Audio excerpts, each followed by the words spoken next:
Hello, everybody. Welcome into GSMC's Down by Contact Sports Podcast. I am your host, Jeremy Lapidus.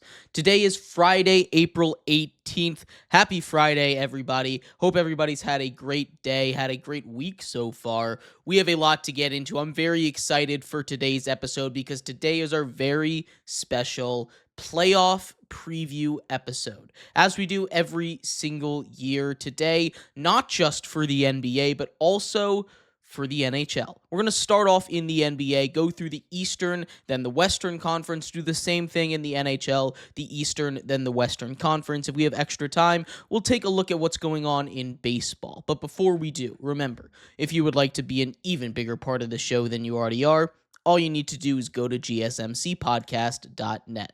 Or if you're on YouTube, you can use that super chat feature. If you do either of those two things, a message should pop up on the bottom of the screen for you, me, and everybody else around the world to see.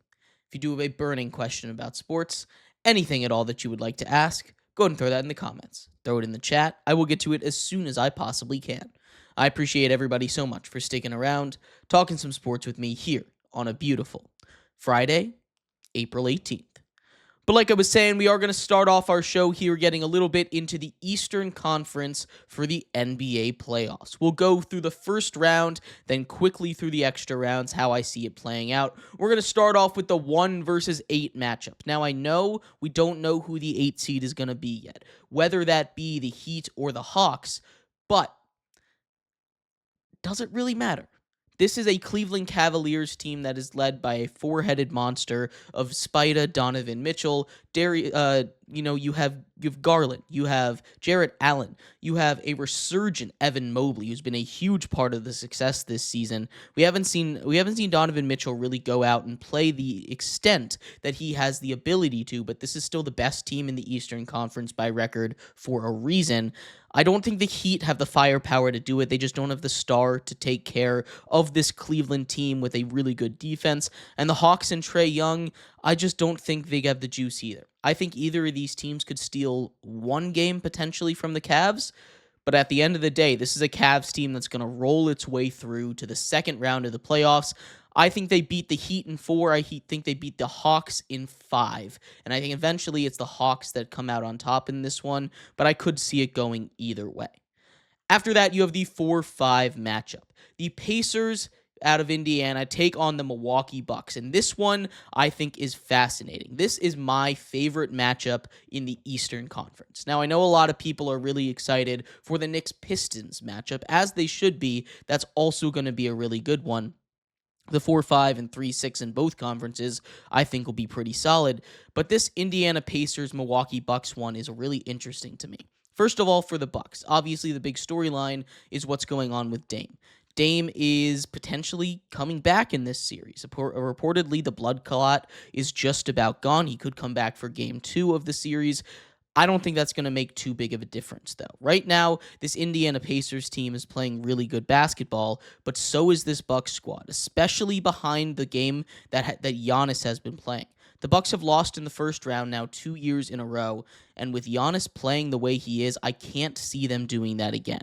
Giannis Antetokounmpo is playing MVP-level basketball right now. He's not quite on that scale because Jokic and SGA have been doing it all season, but at the end of the day, Giannis, he led his team basically on his own. He had a little bit of help as well, of course, to the finals, to a finals victory just 4 years ago.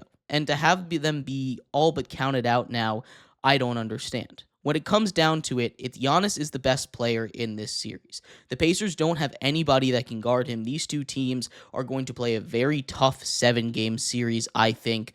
But Milwaukee, with the best player in the series, despite Tyrese Halliburton coming up, playing very good basketball right now, Mathurin playing good basketball, Obi Toppin playing good basketball. This is a very good Pacers team, and they were a Pacers team that, of course, made the Eastern Conference Finals last year, so you don't want to sleep on them.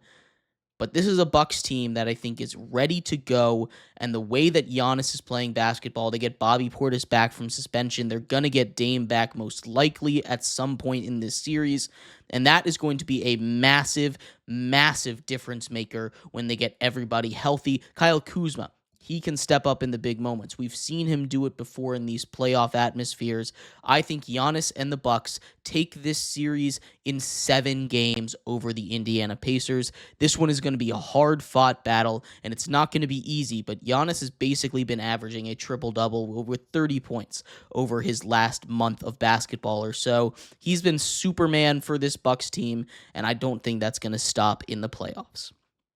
The series below them, the 3-seeded New York Knicks take on the 6-seeded Detroit Pistons. How about the Detroit Pistons? What a turnaround for them and Coach J.B. Bickerstaff. He got fired last season from the Cleveland Cavaliers. Now brings Cade Cunningham and the resurgent Pistons team, a Pistons team that had one of the worst seasons of all time in all of NBA history last year, now find themselves in the playoffs taking on the Knicks. This one is also going to be physical, and this is a popular upset pick. We can understand why, right? Cade Cunningham and these Pistons are going to play tough and physical. And if there's one thing that the Knicks struggle with, it's tough physical basketball. Jalen Brunson is coming off of an injury. Cat struggles with some physicality sometimes.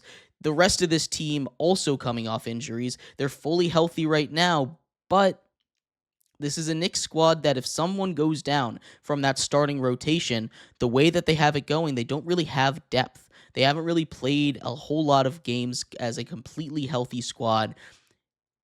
I still think at the end of the day, this is a Knicks team that's a little bit better than this Pistons team. I think that inexperience, a very young Pistons squad, Malik Beasley, them relying on him a lot and his three-point shooting, that's something that they need to not rely on so heavily.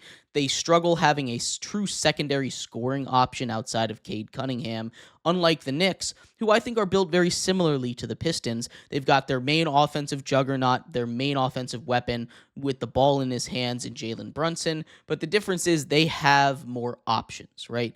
The Knicks have Cat that can turn it on at any point. Mikal Bridges has been hot. OG Anunoby has shown up in times when Jalen Brunson was injured. This is a Knicks squad that I think in 7 games, which I think this does go to, their talent and their just overall superstardom of Jalen Brunson. We've seen what he did in the playoffs last year. He's going to win Clutch Player of the Year this year. I just think they're going to be a little bit too much for an inexperienced Pistons team, but the Pistons will be back next year. They'll be better. I think the Knicks advance in 7 games, a lot like the Bucks, but both of these Eastern Conference series are going to be very much hard-fought battles, and they honestly could go either way. And the final first-round matchup in the Eastern Conference, the Orlando Magic win their play-in game by 25 for the right to take on the Boston Celtics. Now, this one I want to say is going to be close because I like the Orlando Magic a lot, but unfortunately, this is a defending champion Boston Celtics, a Boston Celtics team that was red hot down the stretch of the season, something that they really had not quite gotten done for the entirety of the season. They struggled a little bit out of the gate. They had that stretch in the middle of the season where they were struggling a little bit as well. We're looking at a Celtics team that is turning it on at the right moment. They're getting fully healthy. We haven't seen them at their full potential yet, and that is scary to think of. Now, that might provide a little bit of an advantage for the Magic, as they probably played one of their best games in the play-in game, right? You had guys like Cole Anthony step up, be the team leader in scoring with 26 points. You had a lot of guys on the bench step up, but the Magic at the end of the day are just a little bit too banged up for me to truly believe in them to go on a deep run in these playoffs, and I think they drew probably the worst card going up against the Celtics in round 1. I've got the Celtics in 4 games. First round recap for you. Cleveland in 5, Milwaukee in 7, the Knicks in 7, and the Boston Celtics, in 4 games. In the second round, we have the Cleveland Cavaliers taking on the Milwaukee Bucks, and I want to see more superheroing out of Giannis. The issue is you now have potential Defensive Player of the Year, Evan Mobley, to go up against, not to mention Jarrett Allen down low in that front court. That's the one part that Cleveland has a lot of depth in. You obviously have scoring to go with. I like this matchup a little bit more for Cleveland. against the Bucks. I think Giannis still makes this a series, though. Any series that Giannis is in, the Bucks have a shot. He hasn't been healthy in the last two playoffs, which I think has really grown and given them a huge kind of shot to the ankle, shooting themselves in the foot before the series even starts. But I'm taking the Cleveland Cavaliers to advance to the Eastern Conference Finals in a 6-game series against the Milwaukee Bucks. On the bottom side, in the Eastern Conference semifinals, we have the New York Knicks taking on the Boston Celtics. The Boston Celtics, again, I just think are too dominant of a team. This is a Knicks squad that whenever they're coached, whenever you have a Tom Thibodeau coach squad, Knicks, Bulls, whoever he's coaching at the time, they are just going to run out of gas at some point. We saw it really happen at the end of their run last year when you got to games 6 and 7 against the Pacers. The Pacers, a high-paced, high-octane team. Celtics are just like that. And I think in a long series, after getting tired out against the Pistons, they're just not going to have that kind of stamina, the ability to keep going the way they need to, get up for every single game that they have to do against the Celtics. And because of that, I've got the Celtics moving on also in 6 games. I think the Knicks, despite their struggles against the better teams in the East, could take a game or two from the Celtics. I think they have that kind of ability to turn it on in the playoffs, but I don't think this is going to be a hard-fought 6. I think this is going to be an easy 6 for the Celtics, which sets up the 1-2 matchup in the finals of the Eastern Conference. The Cleveland Cavaliers, the 1 seed, the second best record in the entire NBA this season, only behind the Oklahoma City Thunder, and the Boston Celtics. These two teams go at each other for the right to make it to the finals. The Celtics, of course, going for a second title in a row, going for back-to-back titles, and I think they just have another gear that they can go to, right? We talked about Garland and Donovan Mitchell, who still, again, Donovan Mitchell hasn't really hit that secondary gear that we all know he can do. We've seen him do it with the Cavs last season. We've seen him do it on occasion this season. We saw him do it all the time in Utah, but he's taken a bit of a step back to let other guys, spread the load a little bit offensively, which has really helped this season,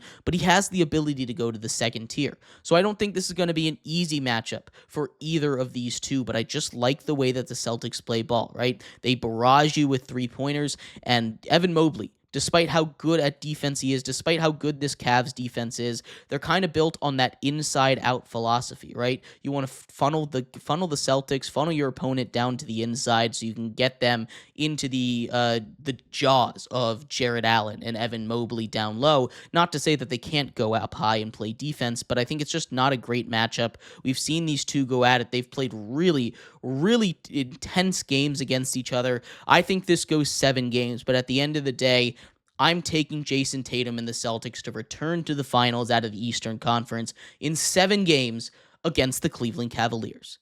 But I'd love to hear your thoughts. Who do you think comes out of the East? Who do you think wins each first-round matchup? Who do you think wins the play-in game tonight? I'd love to hear your thoughts. We're going to take a quick break. When we come back, we turn our attention to the other side of the bracket. Who do we have facing off against the Boston Celtics out of the West? Stick around. We'll come up with that next here on GSMC's Down by Contact Sports Podcast.